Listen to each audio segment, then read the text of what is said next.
como, né, a gente sabe, aí a gente está acompanhando as notícias, né, as tristes notícias, realmente, assim, no momento dessa gravação é o 9º ou 10º dia do conflito e da guerra que está acontecendo na Ucrânia, tá certo? E, enfim, o mundo realmente ali se juntou, né, numa coalizão para realmente começar um verdadeiro bloqueio, né, ali com várias sanções econômicas, políticas, comerciais contra a Rússia. Isso não é nenhuma novidade, né? Essas sanções, né, elas migraram também para outros campos, né? E aqui chega num ponto de interesse nosso, né? Ela vai atingir realmente a parte artística e cultural, social realmente da Rússia, com um verdadeiro boicote que está acontecendo ao cinema russo e à arte russa, de alguma certa forma, também, né? Bom, para alinhar aqui a ordem dos fatos, né? Então, realmente, esse boicote, né, ao cinema russo, ele realmente começou ali por volta do dia 25, 26 de fevereiro, quando a Academia de Cinema da Ucrânia realmente lançou uma petição numa carta aberta ali ao mundo, né, digamos assim, para se boicotar realmente assim o cinema russo, tudo que envolvesse qualquer tipo de produção russa fosse realmente boicotada, não fosse considerada pelos festivais, enfim, e pelos distribuidores. Só para citar um parágrafo da carta, a Academia pediu aos festivais que não permitissem filmes russos em seus programas, que os produtores encerrassem negócios com a Federação Russa, incluindo qualquer coisa que contribuísse com impostos para o governo russo.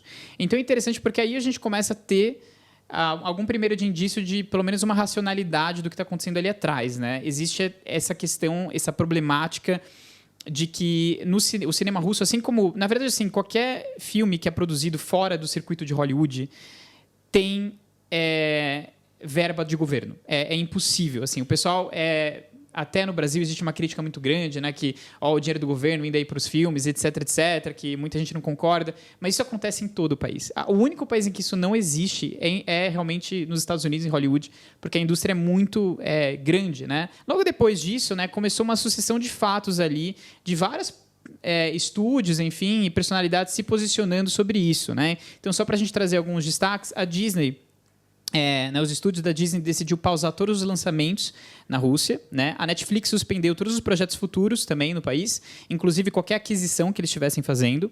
A Warner Bros. Adiou o lançamento de The Batman, então não vai mais acontecer né, na Rússia. A Sony Pictures adiou o lançamento de Morbius. E a Paramount Pictures cancelou o lançamento de Sonic 2 e de Cidade Perdida, também com a Sandra Bullock, né?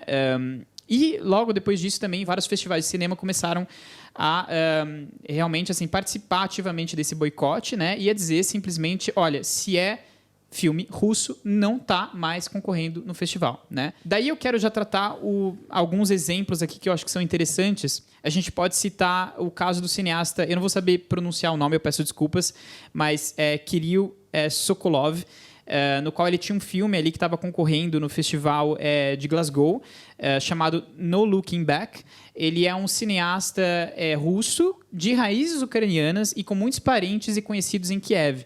E ele mesmo, a metade da família dele é ucraniana, na verdade, e a própria avó dele mora em Kiev e é uma das pessoas que teve que se esconder ali dos bombardeios, sofreu muito com isso, né? E ele é russo, mas ele é ativamente contra a guerra que está acontecendo, contra essa invasão. Já se posicionou várias vezes. E da noite para o dia, o filme dele estava concorrendo no Festival de Glasgow, de cinema de Glasgow. Da noite para o dia, o filme dele não foi mais aceito, porque ele foi fundado, né, em parte teve a sua verba fundada pelo governo russo. Segundo ele, enfim, ele falou que achou isso realmente estranho, né, e falou que isso, de alguma certa forma, está calando um pouco as vozes russas, né? Eu acho que aí a gente entra no primeiro ponto, que acho que é polêmico, assim, levando em conta que assim, um conflito com a Rússia levaria a uma terceira guerra mundial mesmo, sanções desse tipo são a melhor resposta. Elas talvez não acredito que elas sejam totalmente efetivas, mas elas são uma boa resposta para minar. Sanções desse tipo culturais, elas têm sempre esse problema. Elas acabam tirando a palavra de pessoas que são contra, sabe? E eu acho que é importante manter isso claro. A boa parte, se não a maior parte, dos russos é contra essa guerra. Inclusive, teve protestos. Em Moscou foi gigantesco o protesto que teve, muita gente presa. Então, sabe, a população está contra essa guerra.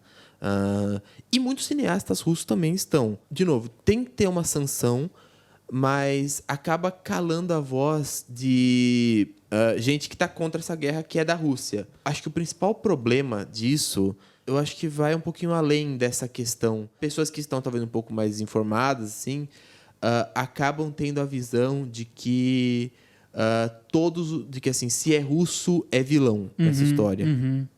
Justamente porque os russos que estão contra essa guerra também não estão sendo ouvidos.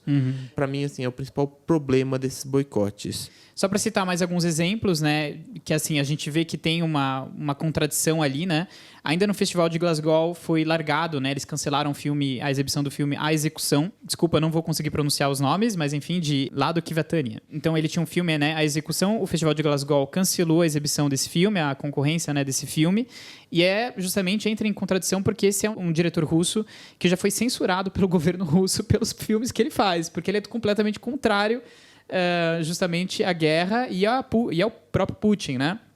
Um outro exemplo também, filmes que tem muito pouco a ver. Então, por exemplo, tem um filme, né, que ficou muito famoso agora em 2021, 2022, que é o Compartment número 6, filme que até veio para o Brasil aqui na Mostra de São Paulo.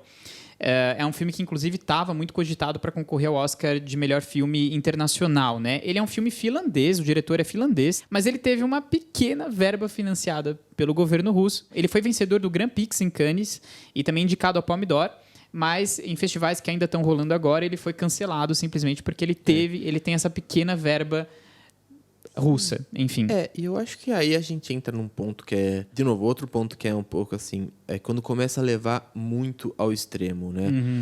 Eu tinha separado um exemplo disso, né, dessa questão, só que eu acabei de ver que não, meio que assim, a Disney desmentiu, falou que não tem nada a ver, mas é interessante ver como essa questão está sendo a própria... Até fake news agora tá...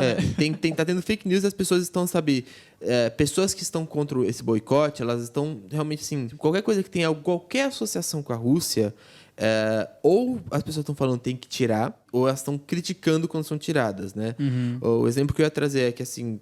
Foi dito há um tempo atrás, uns dias atrás, que a animação Anastácia... uma animação até meio clássica da Disney, ia sair do Disney Plus. Do Disney Plus, se eu não me engano, dos Estados Unidos. E muita gente nos Estados Unidos criticou porque achou que isso era um desses boicotes.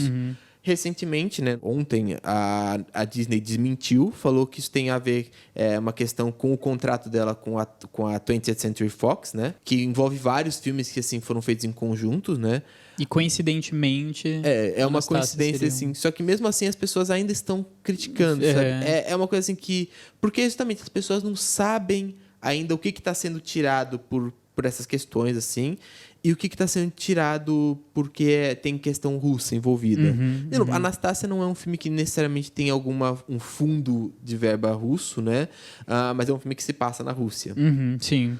Que é até um ponto assim, interessante, sabe? Que as pessoas estavam criticando justamente por isso. Tem Rússia no meio, vamos tirar. Não importa cancela. O que seja, sabe? Tem, assim, tomar cuidado com esses exageros. As pessoas estão temendo digamos assim, esses exageros extremos. Que é o que eu falei, acaba colocando que, assim, todos os russos são vilões. Sim. E como na verdade é o contrário, sabe? A maioria do povo russo é contrária a essa guerra. E eles estão fazendo protestos contra o Putin, que é quem realmente, assim, que é uma das pessoas que realmente está envolvida nesse conflito. Né? É quem armou todo esse conflito. Só para complementar, né, isso é visto também do próprio lado ucraniano, assim, existem algumas pessoas contrárias, algumas a favor, algumas contrárias. Eu citei o cineasta ucraniano, né, renomado, respeitado cineasta ucraniano, Sergei Lonitsa, né, que teve o filme ali Donbass, enfim, participou do Festival de Cannes de 2018. É simplesmente um dos mais renomados cineastas, né, ucranianos, e ele mesmo chegou a dizer, nas próprias palavras dele, né, não podemos julgar as pessoas por seus passaportes. Quando ouço chamadas para proibir filmes russos, penso nos meus amigos russos, pessoas decentes e honradas, acrescentou ele. Eles são vítimas dessa guerra, assim como nós somos. Enfim, existe realmente todo um lado que é bem complexo, né, nisso tudo. A gente vê realmente alguns casos assim. E acho que a primeira coisa que a gente nota assim, do boicote, né, do cinema russo, enfim, da cultura russa de uma certa forma, acho que isso né, assim, ele tem por trás ali todo um mecanismo que eu, inclusive, vou falar daqui a pouco, mas, assim, numa primeira vista, né, realmente não tem como a gente ver isso muito como justo, assim, né? A gente vê realmente pessoas que estão pagando o preço ali por algo que, na verdade, elas são ativamente contra, né? A gente está falando de pessoas, inclusive, artistas aqui que estão correndo risco por estarem abertamente sendo contra o governo, elas correm o risco de cometer um crime de traição dentro da Rússia e serem perseguidas. Então, assim... realmente é uma questão bem complicada. Para ser um pouco advogado do diabo aqui, eu quero poder trazer alguns outros argumentos também que são bem interessantes do outro lado, né? Então, assim, uma pessoa que foi bem ativa e eu achei que foi bem concisa ali no que ela falou também é o produtor Denis Ivanov. Ele acaba afirmando ali, né, que a maioria dos diretores russos, mesmo os de oposição, só podem trabalhar porque eles foram autorizados pelo regime do Putin, né? Então ele vai citar, né? Eles têm seus papéis nessa peça, escritos e dirigidos no Kremlin. A apresentação de seu trabalho em festivais de cinema tem como único objetivo mostrar falsamente que a Rússia faz parte do então mundo civilizado. Ele coloca entre aspas, né? O melhor que os cineastas russos podem fazer agora é se recusarem a representar seu país em eventos internacionais e fazerem uma declaração sobre o assunto. Então, o que ele está tentando dizer ali é que, assim, mesmo os filmes, né, que são contra realmente o regime do Putin e cineastas que são abertamente contra, né, ainda assim esses filmes foram aprovados pelo Kremlin, né, tem um aval do Kremlin, numa tentativa, né, da Rússia de se colocar como um pouco mais civilizada, né, ela não quer censurar tudo, sabe assim, não quer colocar como um regime completamente fechado, né. E um outro ponto que ele coloca é que, assim, né, a Ucrânia está ali sofrendo, milhares de pessoas morrendo, né? Você entra no festival e aí você vai assistir um filme que começa ali com o logo do governo russo aparecendo. Um governo que está matando milhares de pessoas, né? Então ele coloca isso como uma das principais, enfim, narrativas. Além do que também ele coloca também muitos oligarcas russos que estão ligados a esses filmes, que patrocinaram esses filmes e que estão, de alguma certa forma, ganhando também dinheiro com isso, né? Não deixam de ganhar. Então, que esses filmes teriam também uma participação ativa no lado econômico também da Rússia, né? Então, ele fala, né? É aí que ele dá o conselho, né? O melhor que os cineastas russos podem fazer agora é se recusarem a representar o seu país em eventos internacionais e fazerem uma declaração sobre o assunto. Outro ponto que ele traz ainda nas palavras dele, né? Os profissionais de cinema ucranianos foram agora para o exército, ou estão ajudando com voluntários, ou se refugiando dos mísseis russos em abrigos, ou evacuando suas famílias da zona de guerra. Sua expressão artística está, então, limitada por essas circunstâncias. Ou seja, ele está querendo dizer que, enquanto o cinema russo pode continuar sendo prestigiado, os ucranianos, que são realmente a grande vítima desse conflito, né, simplesmente não têm nem sequer uma voz para poder ser expressada. De uma certa forma, eu entendo esse lado ucraniano no sentido de que, assim, pô, seu país está em guerra, com várias pessoas morrendo. É difícil você conseguir olhar com isso de um olhar sóbrio, né? O produtor aqui, o Denis Ivanov, ele fala, né? Será que a gente pode continuar com business as usual, né? Os negócios sendo feitos normalmente? Não, eu acho que absolutamente não. Eu acho que é o que eu falei. Esses bloqueios, esses boicotes são necessários. E eles têm, e, assim, se é uma coisa que é financiada pelo governo russo,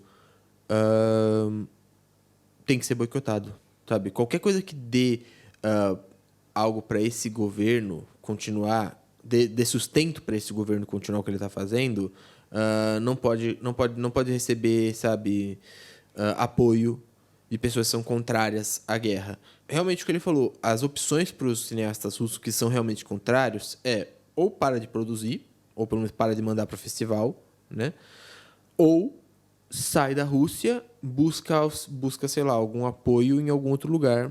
Tipo, não vai ser o cinema russo, mas eles vão continuar produzindo, sabe?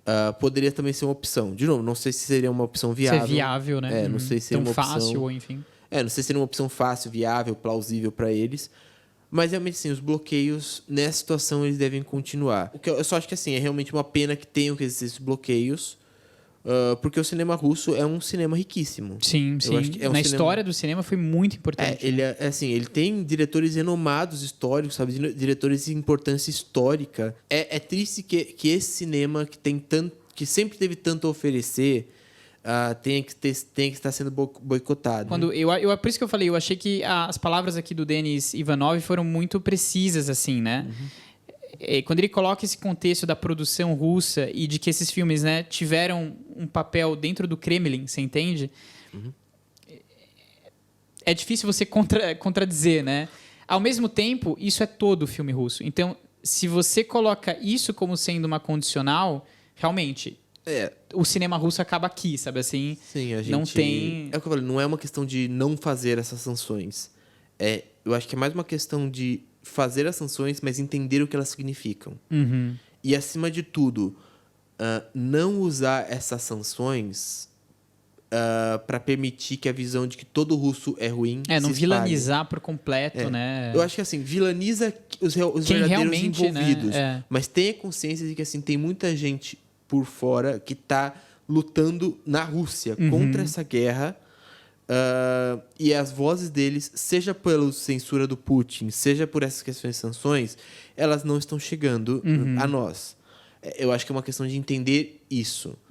Porque senão fica aquela questão que aconteceu. Eu vou dar exemplo histórico, né? Fica o que aconteceu na Primeira Guerra Mundial, né? A Alemanha perde a guerra, todos os alemães são vilões, então vamos fazer uma sanção gigantesca na Alemanha para que ela nunca mais consiga ter a hipótese de criar uma guerra dessas. A gente sabe muito bem o que aconteceu. O que aconteceu, né? Por último, assim, eu só gostaria de deixar aqui também assim, um aspecto de uma especialista, na verdade, da Jane Duncan, né?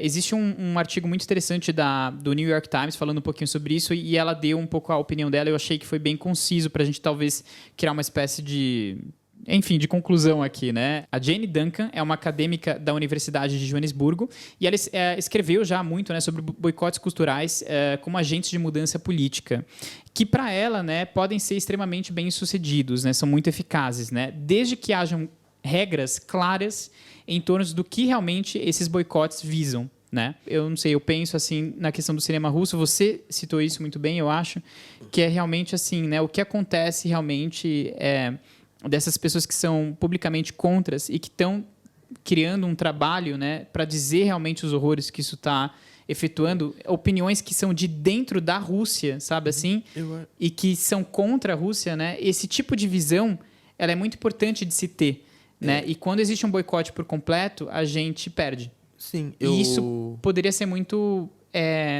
enfático, até na questão de realmente diminuir ou acabar com essa guerra. Né? Eu acho que nesse momento, a questão que a gente tem que entender é que assim, é uma guerra que começou há pouco tempo, ela ainda está muito explosiva.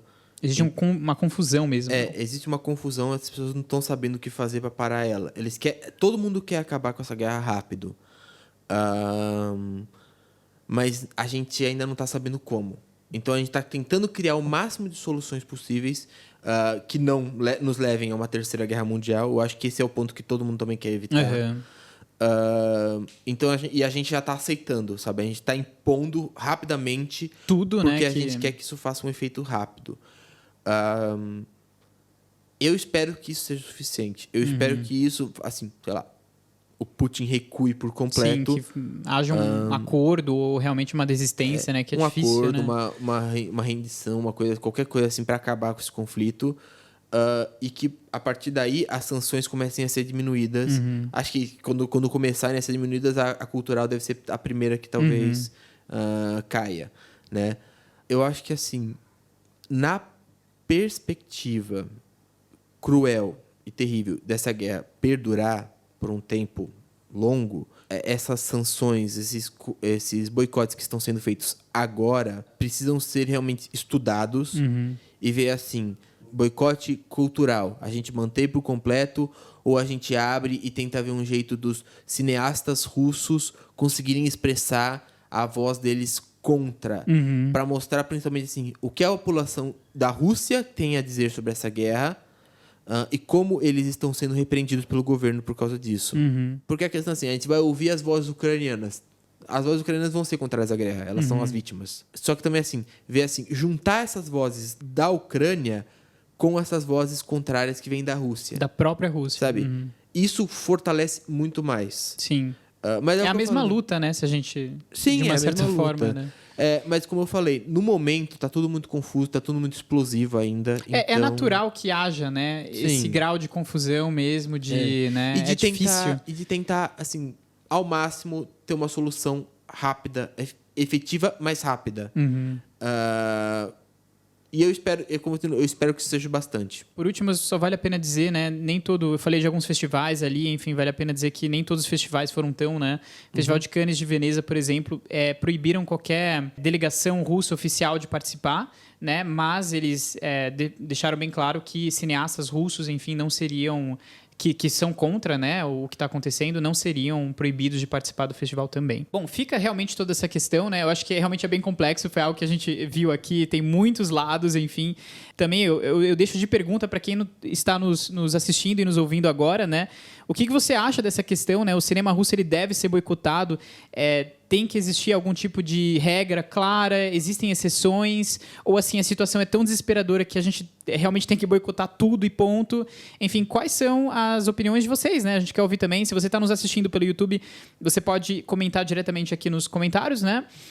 A gente vai estar lendo, tá? Os comentários na próxima edição. Ou se você estiver nos ouvindo, né? Não tiver como comentar, você ainda assim pode mandar um Twitter pra gente na hashtag do podcast. A gente ainda não fizemos a hashtag do podcast, eu não posso dizer aqui qual que é. Mas se você olhar na descrição vai estar lá, ou nas redes sociais. É só você marcar a hashtag, então, do podcast, né? Klepper Podcast, eu não sei ainda o que vai ser, mas marca ali a hashtag e deixa o seu comentário, que a gente consegue também fazer um track ali. Em último caso, também pode estar mandando um e-mail para Klepper, né? contato@klepper.com.br ali com seus comentários. Seja onde você estiver comentando sobre essa situação, a gente vai estar colhendo e lendo na próxima edição do podcast, tá certo?